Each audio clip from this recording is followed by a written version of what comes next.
মামুন ভাইয়ের 13 আসনে সেনাবাহিনী এইসব ব্যালট বক্সে উঠাই নিয়ে চলে গেছে, কেউ কিছু বলার কোনো সামর্থ্য নাই। এই 10 দলীয় জোট এবার ক্ষমতায় আসতো, কিন্তু এটা একটা মেকানিজম ছিল যেটার সামনে আমরা হার মানছি। এখনো আমি করে বলতে পারবো জনগণ এখনো আমাদের সাপোর্ট। এটা আমি মানে মোটামুটি তো কম বেশি সব জায়গায় উঠছি বসছি, জনগণ আমাদেরকে চাইছে, জনগণ চাইছে এবার আমাদেরকে দেখতে আমরা কি চাই। কিন্তু তারা জনগণ চেষ্টা করছে, কিন্তু আমরা তাদের আমানত রক্ষা করতে পারি না।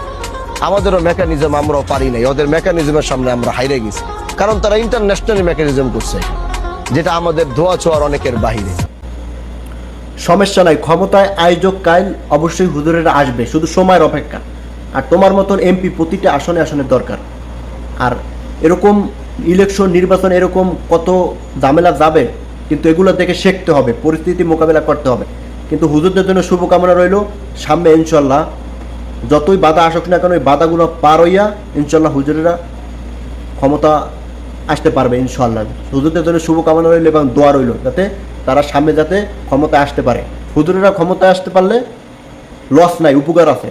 তারা চিরকাল ক্ষমতায় থাকার জন্য তারা যুদ্ধ করে না। তারা আপনি যদি ক্ষমতায় আসতে চান আপনাকেও তারা ক্ষমতায় দিতে চাইবে, ঠিক আছে। তারা চিরকাল থাকার লোকে তারা ক্ষমতায় আসতে চায় না, ঠিক আছে। দেখেন হুজুরদের এটা চেষ্টা করে দেখেন, হুজুররাও ইনশাল্লাহ আল্লাহ তাআলা যদি কবুল করে তাহলে তারাও একদিন ক্ষমতা আসতে পারবে।